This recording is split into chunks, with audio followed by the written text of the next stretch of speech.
Boa tarde a todos. Boa tarde. Nós vamos iniciar o nosso encontro agora no período da tarde com uma mesa intitulada Imagem e Experiência, Transfiguração, Rasura e Devir. Eu vou convidar para participar da mesa o professor Dr. Jorge Luiz Wiesenthal. Cadê o professor Jorge? E o professor João Lúcio Soares, do Núcleo de Psicanálise, de Belo Horizonte, que vem compor aqui conosco essa mesa. Antes de passar a fala para o professor.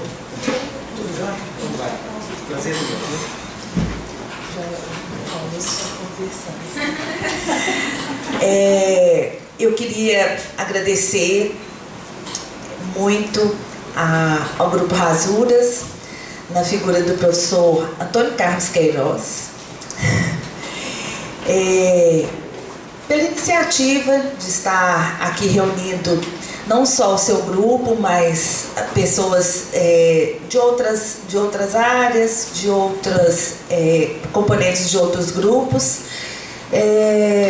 E eu acho, professor Queiroz, que essa questão relativa ao afeto, ela tem início aí, né? Nessas relações que são estabelecidas aí nos corredores, junto aos nossos amigos, que hoje somos amigos, e que faz com que a gente tenha, na verdade, prazer de estar aqui conversando e sabendo o que o outro está fazendo. Pena que eu não pude estar aqui semana passada, que eu fiquei sabendo, né, que houve uma apresentação aí de todos os trabalhos dos seus orientandos, que eu acho que isso é muito importante para nós, dos grupos, a gente saber o que a produção dos grupos. Eu acho que isso é uma coisa que a gente podia pensar depois em relação a isso. Mas muito obrigada, e não foi sacrifício nenhum acordar cedo para estar aqui. Eu até pensei, professor Queiroz, será que eu deveria vir mesmo? Mas quando eu pensei que era o senhor, eu falei, não, eu tenho que ir mesmo. Faz questão de ir. Nós vamos então ouvir o professor Dr. Jorge Luiz, e isso terá aí uns 30, 40 minutos, tá bom? E depois nós vamos estabelecer um diálogo aqui, por favor.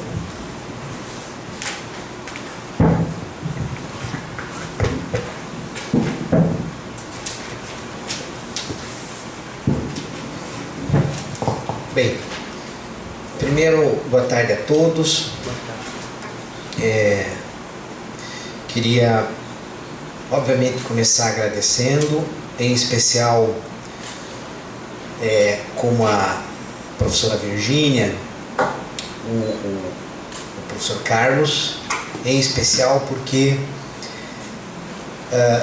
nós estabelecemos uma relação que comumente ela é muito de corredores, e nessa relação de corredores, que não deixa de ser encontros ou entrecruzamentos de afetos, levantando sempre uma ou outra hipótese, mas nunca efetivamente um momento em que nós paramos e discutimos conceitualmente algumas questões.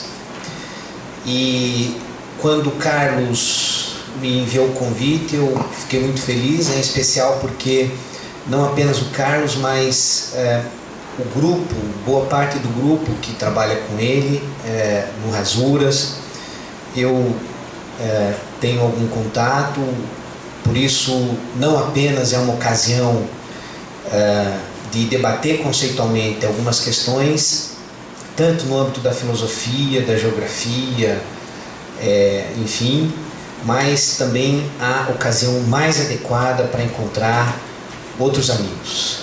Ou seja, de qualquer modo, nós ainda permanecemos no domínio dos afetos. Portanto, Carlos, parabéns pela iniciativa, em especial, obrigado pelo convite. Eu queria comentar, que eu vou debater com vocês hoje, é um entrecruzamento entre Nietzsche e Deleuze, em especial num domínio muito mais conceitual. Vocês vão observar que eu vou me arriscar pouco às searas de questões específicas da geografia. No entanto, vou tentar esboçar alguns elementos de interconexão entre dois autores centrais para a filosofia contemporânea e, no final, e essa interconexão vai se dar em torno de dois conceitos em específico em Nietzsche, que é o conceito de experimento e o conceito de transfiguração. Eu, depois que esboçar o pano de fundo conceitual dessas duas questões, eu vou tentar indicar no texto do Deleuze a recepção direta desses dois conceitos, praticamente nos mesmos moldes do projeto teórico nietzschiano no texto do Deleuze, em especial o texto dos diálogos que ele escreve já no final da década de 80, notadamente um artigo chamado Da Superioridade da Literatura Anglo-Americana.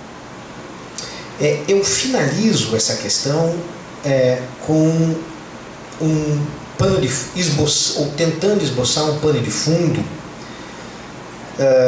quase que simultaneamente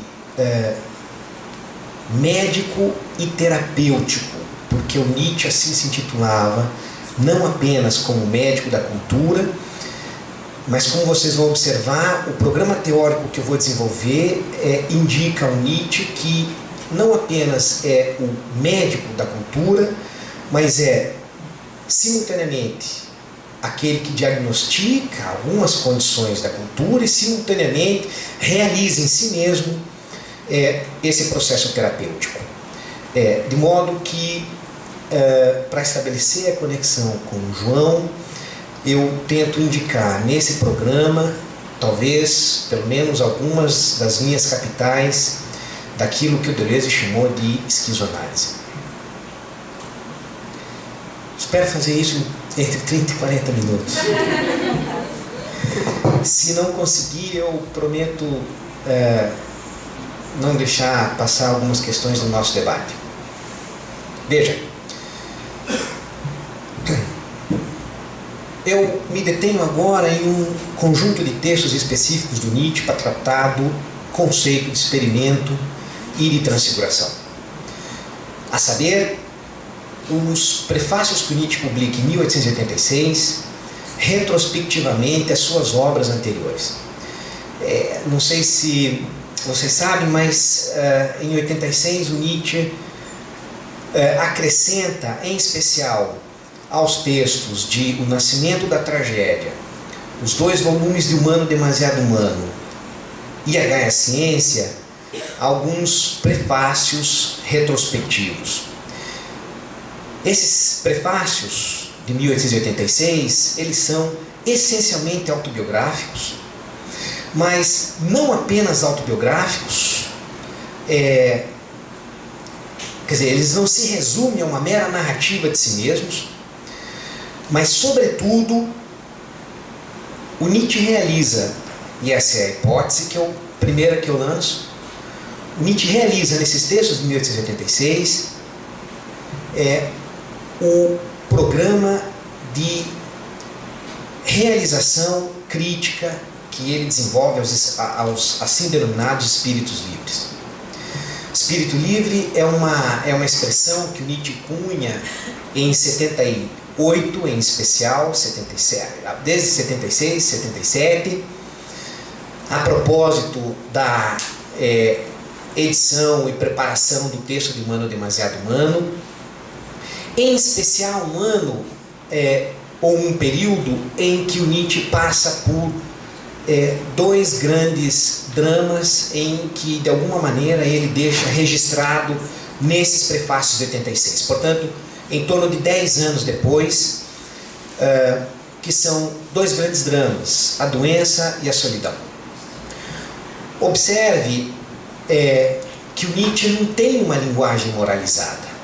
Nietzsche não fala, por exemplo, ou ele não sustenta uma narrativa em específica sobre bem e mal.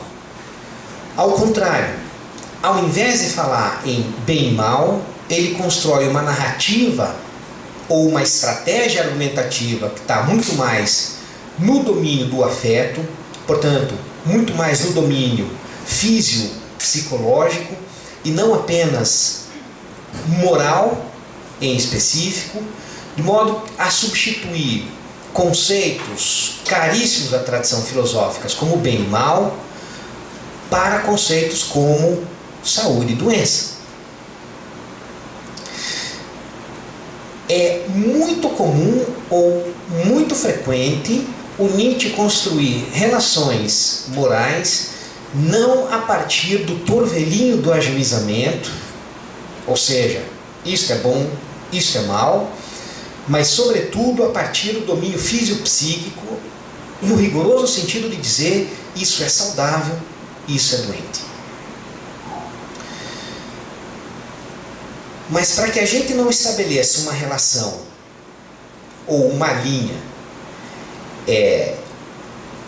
extremamente perigosa, a ponto de separar o normal e o patológico, o Nietzsche precisa não apenas ser esse que diagnostica as condições de saúde e de doença de uma cultura, mas precisa simultaneamente realizar em si mesmo um programa terapêutico.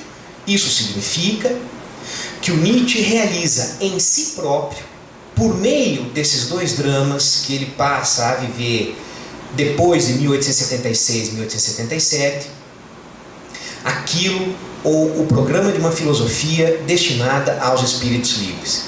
Isso implica em dizer, preste bem atenção nesse ponto, que o Nietzsche consegue, a partir de uma perspectiva na qual ele realiza em si mesmo o programa físico-psíquico de saúde e de doença, ou seja, um programa não apenas de médico da cultura, mas um diagnosticador e terapeuta simultaneamente, na medida em que, pelos afetos oriundos do drama da saúde e da doença, realiza em si as possibilidades ou ganha as condições ou a prerrogativa de fazer o juízo moral, saúde ou doença. Em outros termos, ele realiza aquilo que ele indica a um projeto de filosofia do espírito livre em si próprio. Por isso que o Nietzsche não constrói, não estabelece isso é o normal ou isso é o patológico. Ele assim faz a partir da autoexperimentação que realiza em si mesmo, notadamente em face do par, não bem e mal, mas sim saúde e doença. Os textos, portanto, de 1886, em especial esses prefácios, vocês vão ver, eu quero ler algumas passagens com vocês, que eu separei. Eles indicam notadamente o percurso daquilo que ele chama da grande liberação do espírito livre. A grande libertação, o grande desprendimento. E significa um percurso no qual o espírito livre passa gradualmente por cada um dos percursos daquilo que ele chama de doença, a fim de que ao cabo desse processo ele realize ao cabo desse percurso ele realize um processo de autorreflexão portanto, um percurso autocrítico, a fim de conseguir enxergar em si mesmo, portanto, a realização de um programa autocrítico, a fim de realizar em si mesmo as possibilidades de distanciamento exatamente daquilo que ele critica. Lanço uma outra hipótese importante de pano de fundo. O Nietzsche só tem condições de realizar em si mesmo esse projeto de uma filosofia dos espíritos livres, uma metáfora extremamente importante e famosa do Nietzsche, aquilo que ele chamou de grande saúde. O Nietzsche só consegue realizar esse programa teórico de uma grande saúde porque, prestem bem atenção, essa é a segunda hipótese que eu gostaria de elencar, ao executar o programa de diagnóstico das estruturas da cultura, ele precisa reencontrar a si mesmo inserido nessas mesmas condições culturais. Em outros termos, se o Nietzsche critica a cultura alemã, ele precisa, enquanto alemão, observar que sua crítica, no fundo, é uma autocrítica. Se ele desdobra uma crítica radical, incisiva contra o cristianismo, ele precisa, por dever de honestidade, nesse momento de autorreflexão, reconhecer, enquanto bem comportado filho de pastor, que foi, que essa crítica é, no fundo, uma autocrítica. Ou seja, as possibilidades de distanciamento, elas só são conquistadas ao cabo do processo, ao cabo do fim da primeira parte do programa, que é de diagnóstico, que é de crítica às instâncias culturais e, simultaneamente, contra si mesmo. Essa é a segunda hipótese que eu gostaria de indicar. Isso significa que o Nietzsche é simultaneamente médico e terapeuta em uma única pessoa. Médico e terapeuta, nem todo mundo gosta. O primeiro já chorou, né? Isso significa que médico e terapeuta implica, por uma questão de probidade intelectual, veja só. Nós vamos perceber o Nietzsche atravessado pelo afeto.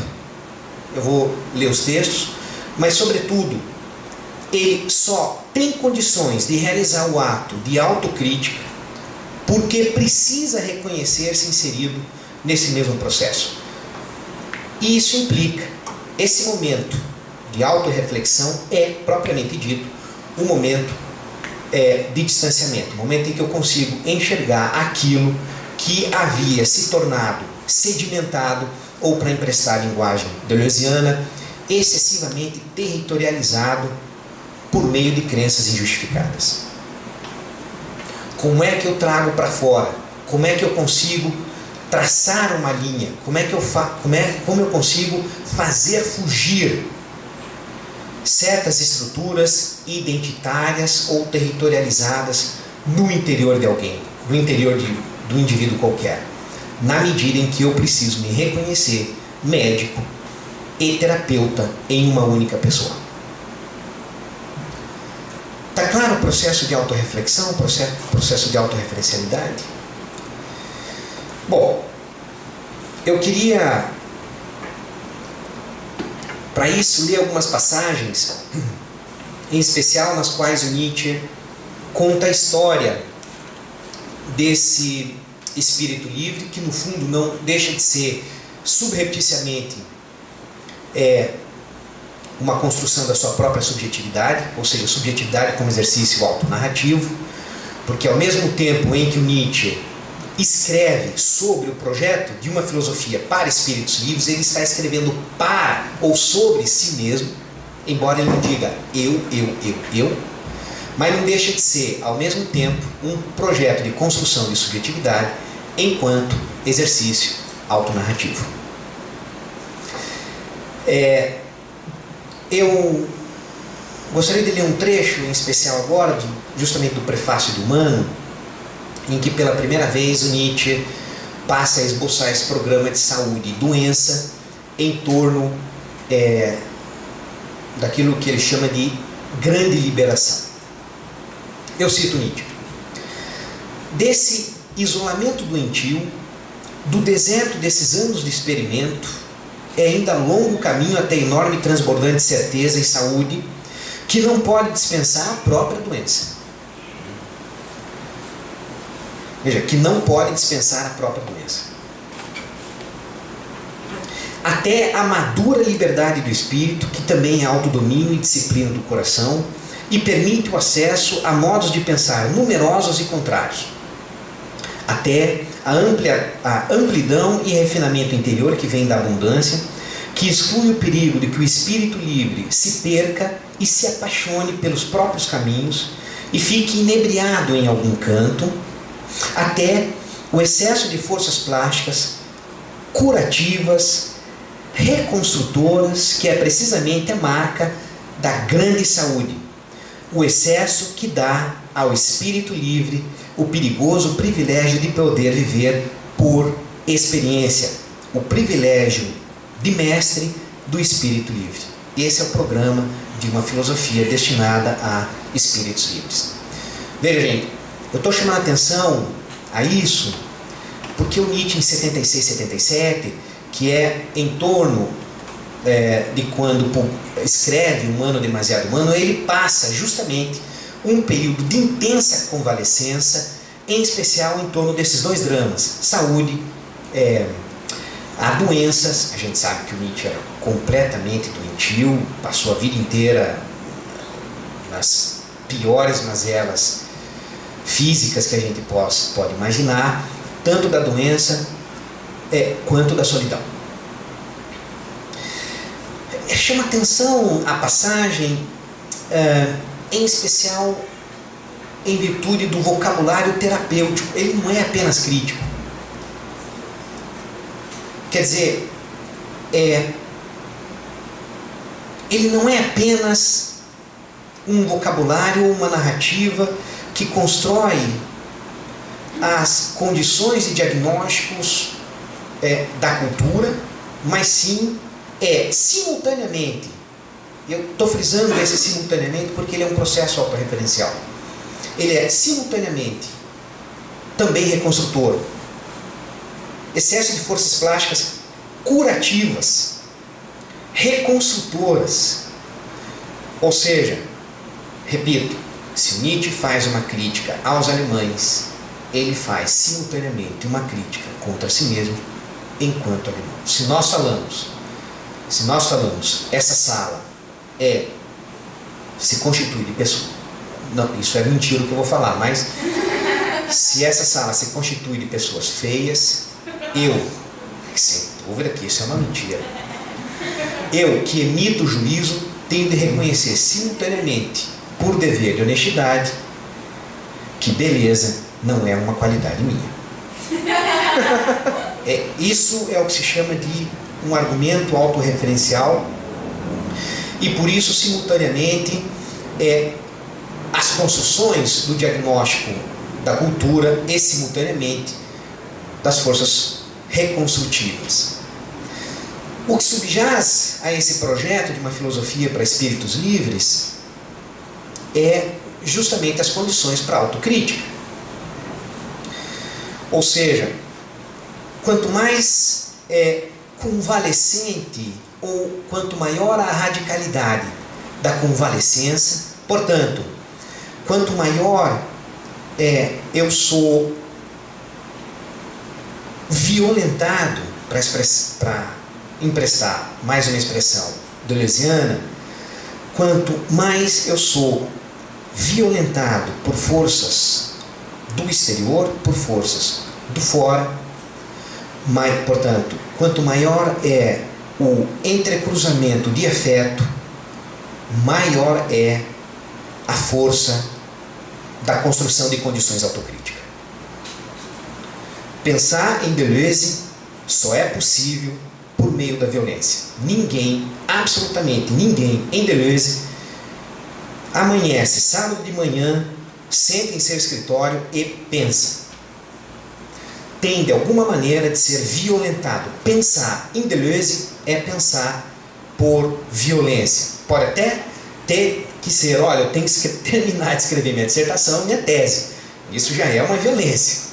Mas de alguma maneira, não deixa de ser pensar como exercício ou como ser violentado por uma força do exterior.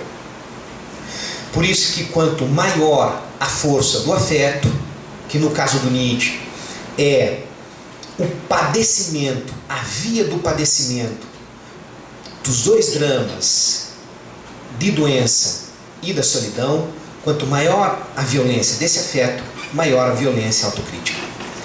Eu leio uma passagem, ainda de Humano Demasiado Humano. Um passo adiante na convalescença, e o espírito livre se aproxima novamente da vida, lentamente, relutante e um tanto desconfiado. Ele olha agradecido para trás e agradecido às suas andanças e diz: como foi bom não ter ficado em casa, sob seu teto, como um delicado e embotado inútil. Ele estava fora de si, não há dúvida. Somente agora vê a si mesmo. Que surpresas então não encontra? Veja, é muito claro o percurso autocrítico. Quer dizer, é um passo a mais na convalescença. Ou seja, intensifique um bocado a mais esse processo de convalescença. Intensifique um pouco mais, portanto, o afeto. Maior será a capacidade de enxergar em si mesmo aquilo que até então existia como crenças injustificadas. Existia como dado, como identitário. É esse processo de entrecruzamento afetivo, portanto, que no caso de um programa teórico de filosofia para os espíritos livres, constrói as condições de autodistanciamento ou de distanciamento de si. O Nietzsche, no entanto, não apenas constrói uma estratégia de subjetividade como exercício autonarrativo. Veja, gente, a gente não consegue ler, em nenhum momento está falando do Nietzsche. O Nietzsche não está falando de si mesmo aqui.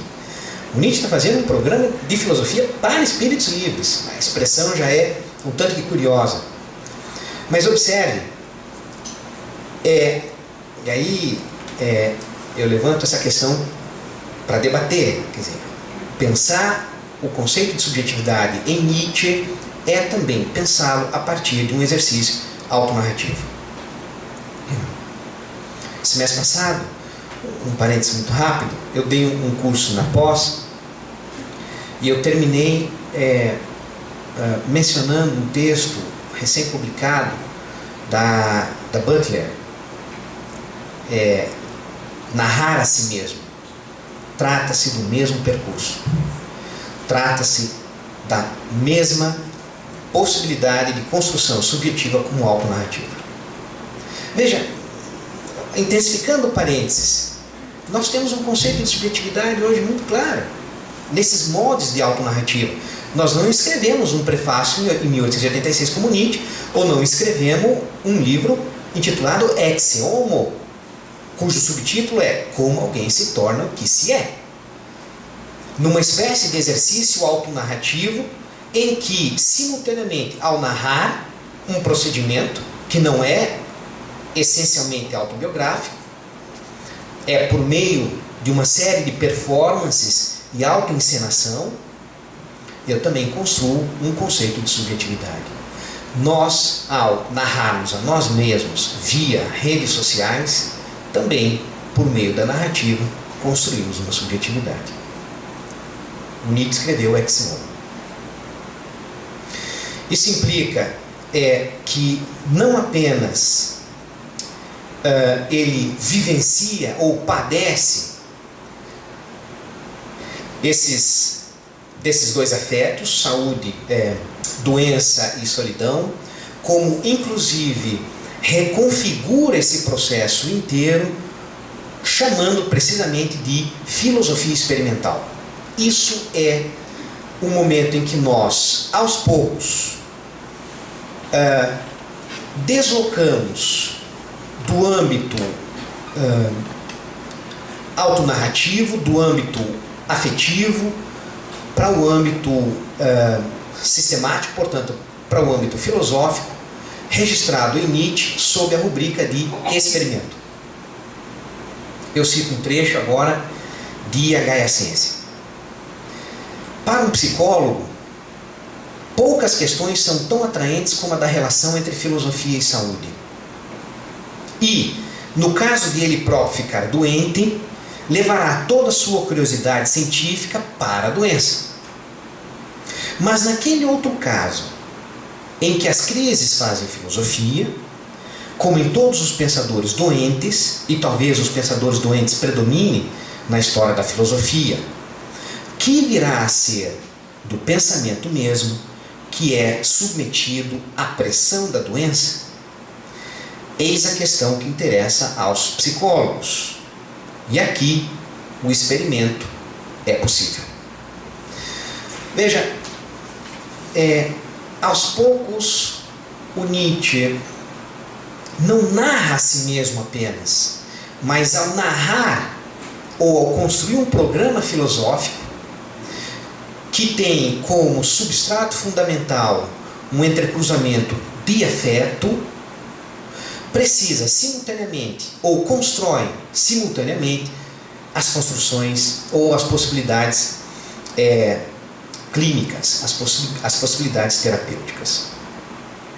Se um filósofo é capaz de realizar esse ato autorreferencial, portanto, o ato autocrítico, ele consegue efetivamente transfigurar. Portanto, aqui eu conecto experimento e transfiguração para conseguir fazer jus ao tema da mesa.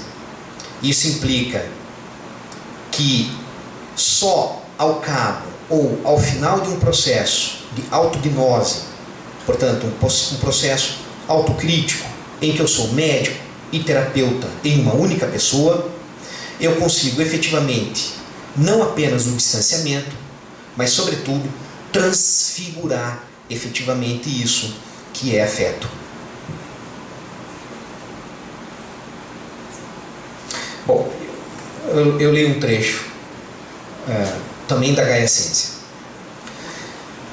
Vê-se que eu não gostaria de despedir-me ingratamente, está no fim, tá vendo, ó, da narrativa. Vê-se que eu não gostaria de despedir-me ingratamente daquele tempo de severa enfermidade, cujo benefício ainda hoje não se esgotou para mim. Um filósofo que percorreu muitas saúdes e sempre as torna a percorrer, passou igualmente por outras tantas filosofias. Ele não pode, senão, transpor seu estado a cada vez para mais espiritual forma e distância. Precisamente essa arte de transfiguração é filosofia. Por isso que uma filosofia que transfigura é uma filosofia, em Nietzsche, experimental. Observe que nós temos um problema teórico que não sei se valeria a pena discutir aqui, que é quase uma espécie de falácia naturalista, em que alguém poderia questionar: você passa de um elemento ontológico, ou seja, do modo com o qual você diz como as coisas são, para como as coisas devem ser. Não é esse o caso do Nietzsche, porque se trata de elaborarmos o conceito de autorreferencialidade, ou entendermos que o processo de distanciamento, portanto, a conquista das condições terapêuticas, das condições clínicas sobre si mesmo, implica se reencontrar, implica ser, em primeiro lugar, afetado, violentado por um afeto, de modo a poder enxergar a mim mesmo nas mesmas estruturas nas quais eu critico. Para fazer interconexão com o Deleuze, foi difícil porque, veja que é uma tese, uma hipótese muito fechada que eu trago do Nietzsche, muito específica, e para fazer esse pontapé, foi difícil encontrar uma passagem em que eu pudesse, de alguma maneira, exprimir esse programa filosófico de Espíritos Livres em Nietzsche. Mas eu consegui fazer isso pelo texto da superioridade da literatura anglo-americana. Então a passagem que eu vou ler aqui, ela está em várias páginas, tá? Mas em torno de uma única questão. Eu cito Deleuze agora. Partir, se evadir, é traçar uma linha. A linha de fuga é uma desterritorialização. Fugir não é renunciar às ações. Nada mais ativo que uma fuga. É também fazer fugir. Não necessariamente os outros, embora tenha gente que faz a gente fugir mesmo. Né? Não é fazer fugir. É também fazer fugir, não necessariamente os outros, mas fazer alguma coisa fugir. Fugir é traçar uma linha. Linhas. Toda uma cartografia. Sobre as linhas de fuga, só pode haver uma coisa: a experimentação vida. Todo um mundo de micropercepções que nos leva ao imperceptível. Experimentem, nunca interpretem. E aqui eu gostaria de analisar um pouco essa passagem com vocês. 10 minutos. Bem, eu não vou entrar na definição de cada conceito, vou tomar como mais ou menos sabido conceitos de linha de fuga, desterritorialização, etc. No entanto,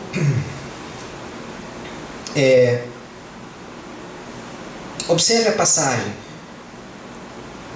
Sobre as linhas de fuga, só pode haver uma coisa. Bom, vamos desde o início.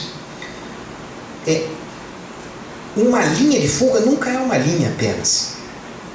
É traçar uma linha. Portanto, é um exercício de atividade. Portanto, não se trata de passividade diante de uma situação. Traçar uma linha é um processo no qual eu ajo. Traçar uma linha é agir. Mas veja,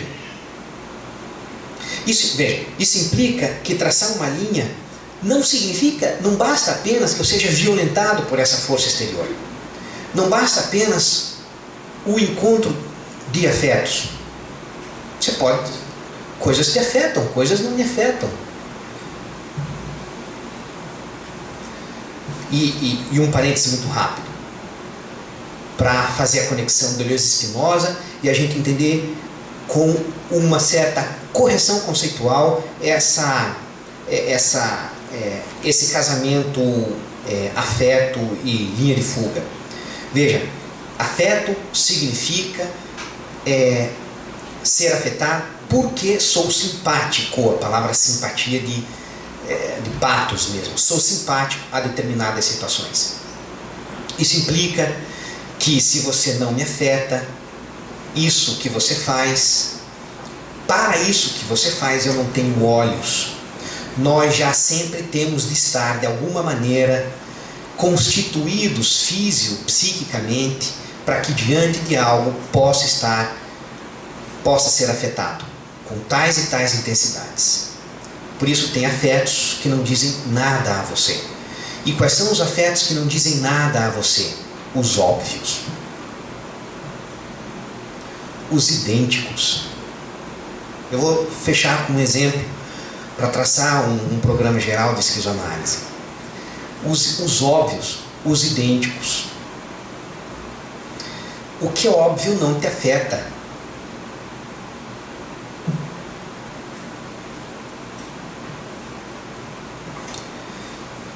Isso é autocompreensível, que é óbvio não nos afeta porque nós estamos excessivamente acostumados.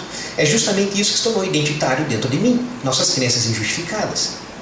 Justamente isso que a gente não consegue problematizar e que só por meio do afeto, que é violento, eu consigo estabelecer distância. E ao estabelecer distância, eu enxergo aquilo. E o Nietzsche diz, e que surpresas! Percebe que, portanto, que ao mesmo tempo que é médico, é terapêutico? Nesse programa de uma filosofia para espíritos livres. Portanto, traçar uma linha é agir. Portanto, traçar uma linha não é mera passividade. Tem de ter violência. E aquilo para o qual eu não tenho olhos é aquilo para o qual eu estou demasiadamente acostumado.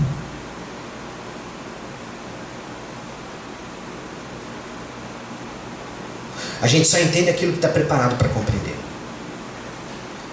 Ou nós só conhecemos aquilo que não nos é, ou nós só conseguimos, ou melhor, o que nos é mais estranho é mais difícil de ser conhecido. Por isso Nietzsche diz: que bom não ter permanecido em casa, sob meu teto. Percebe? O que afeto é esse? É o afeto não identitário.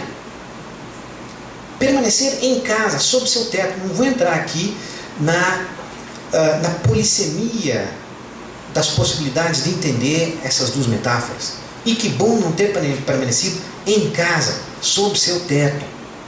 É imensa a polissemia disso.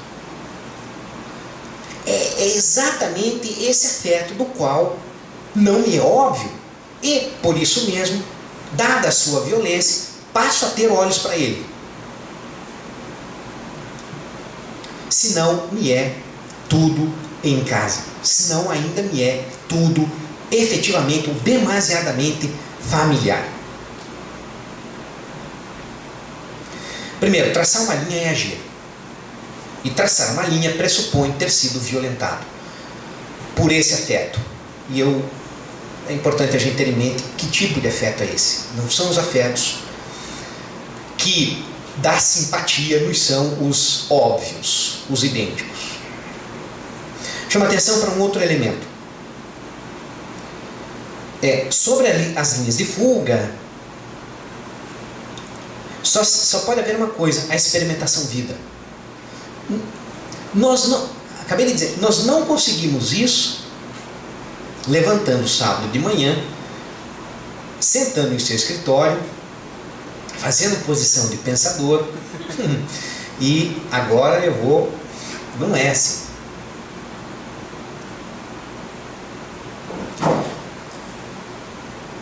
Sair da própria paróquia é ouvir a própria voz. Portanto, isso só se faz na vida. Portanto, isso só se faz como experimento vida. Não tem uma outra forma. Por isso, uma filosofia experimental. E algo que faz, e alguém que consegue fazer isso, faz simultaneamente transfiguração. Por isso, em Nietzsche, experimento e transfiguração são praticamente sinônimos. E por fim, todo mundo de micropercepções que nos leva ao imperceptível.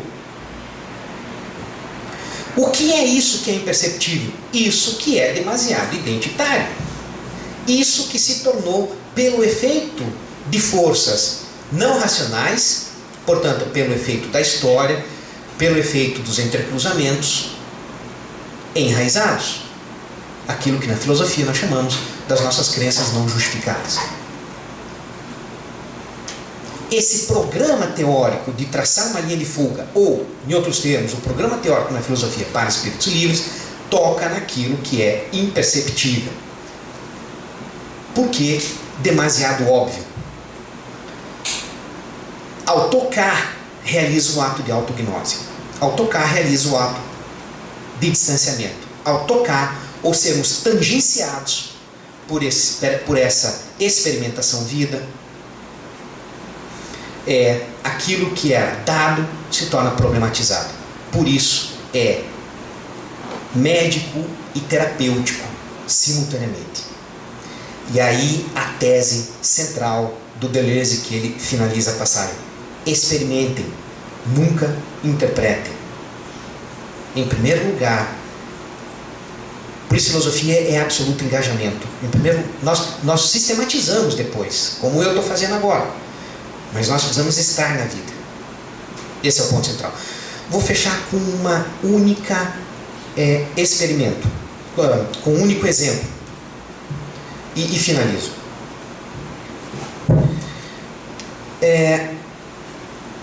Esse programa, ele não é estéril, não é só de entender, falar, escrever, botar num artigo, etc. Esse programa é justamente um programa também terapêutico. Por isso ele tem vistas à transformação de si. Por isso ele tem vistas a qualquer tipo de transformação, seja ética, seja política, seja existencial. Um exemplo que eu dei quarta passada no meu grupo de pesquisa aqui. Vamos pensar em termos linguísticos agora, semiológicos. Observe. Sermos violentados pressupõe que temos de estar diante de algo que nos seja surpreendente. Um evento qualquer, precisa ser de tal modo surpreendente que ele tem de dizer: puxa, eis alguma coisa ali. Se não te surpreende, é um afeto identitário. Esse não te serve, apesar de ser extremamente cômodo, apesar de ser o adequado. Nós procuramos isso, mas esse não te serve. Se, no entanto, um evento qualquer te surpreende, ele mexeu de alguma maneira numa proposição que você tem anunciada de forma moral, política ou existencial. E sobretudo porque frustrou esse enunciado que você tem. Se o C te surpreendeu e você diz: o que é isso? É porque o enunciado moral, político, existencial que você tem, o enunciado A, está frustrado, está contrário àquilo e está de tal modo violento que justamente por isso não é óbvio. Mas falta um elemento B aqui. O elemento B é o elemento afetivo. É justamente o elemento das nossas crenças não justificadas. O evento C tem de ser surpreendente porque toca em A, porque toca em B, toca no horizonte afetivo, a ponto de dizermos: frustra ou não frustra o nosso enunciado moral, político, existencial A. Um exemplo muito claro: gênero e as nossas relações, ou as nossas discussões em torno do tema do gênero.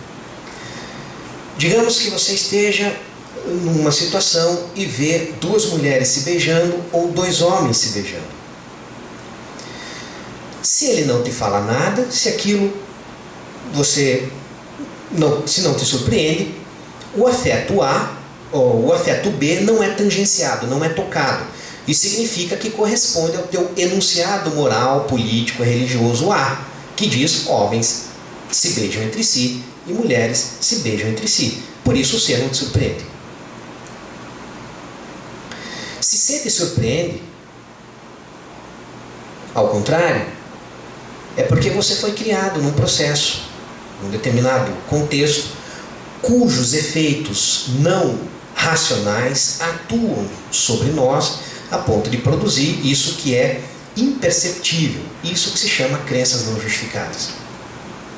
De onde se segue que vai de encontro ao teu enunciado A, que diz: homens não se beijam entre si, mulheres não se beijam entre si. Se ele é efetivamente violento, ele é capaz de tangenciar certas estimativas vitais de valor que nós temos e de alguma maneira produzir um distanciamento, ao menos um processo autocrítico. Nesse processo autocrítico se realiza simultaneamente não apenas um diagnóstico do mundo, mas também um processo terapêutico, um processo de transformação, seja de que ordem for. Muito obrigado pela atenção, espero que tenha sido claro. Se não, a gente deixa para o debate. Obrigado pela paciência.